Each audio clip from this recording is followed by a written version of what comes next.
అనంతపురం నగరంలో ఉన్నాం. మనం మొత్తం మీద అయితే ఇక్కడ జేసీ ట్రావెల్స్కి సంబంధించిన బస్ షెల్టర్కు ఉన్నటువంటి ఇక్కడ మొత్తం బస్సులన్నీ ఇక్కడే ఆపారు. చూడొచ్చు ఈరోజు తెల్లవారుజామున జరిగినటువంటి సంఘటన అగ్ని ప్రమాదంలో జేసీ ట్రావెల్స్కి సంబంధించిన బస్సు పూర్తిగా దగ్ధమైనటువంటి పరిస్థితి. సీట్లు కూడా మొత్తం అంతా కాలిపోయినటువంటి పరిస్థితులు కూడా చూడవచ్చు.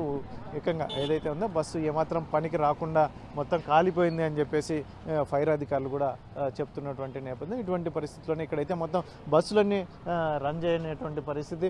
చాలా రోజుల నుంచి ఇక్కడే బస్సులన్నీ ఆపేసినటువంటి పరిస్థితి. మొత్తం ఇక్కడైతే మాత్రం ఒకటి షార్ట్ సర్క్యూట్ పైన కరెంట్ లైన్ ఉంది.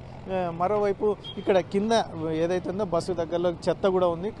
ఈ చెత్త ఎవరో అంటించిన నేపథ్యంలోనే ఈ బస్సు కూడా ఫైర్ యాక్సిడెంట్ జరిగింది అని చెప్పేసి ప్రాథమికంగా అధికారులు తేల్చినట్టు మనకు సమాచారం అందుతోంది.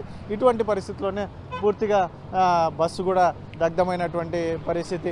ఇటువంటి పరిస్థితుల్లోనే ఇక్కడ మొత్తం ఫైర్ అధికారులు కావచ్చు, పోలీసు ఉన్నతాధికారులు కావచ్చు చాలామంది వచ్చి ఇక్కడ పర్యవేక్షిస్తున్నటువంటి నేపథ్యం.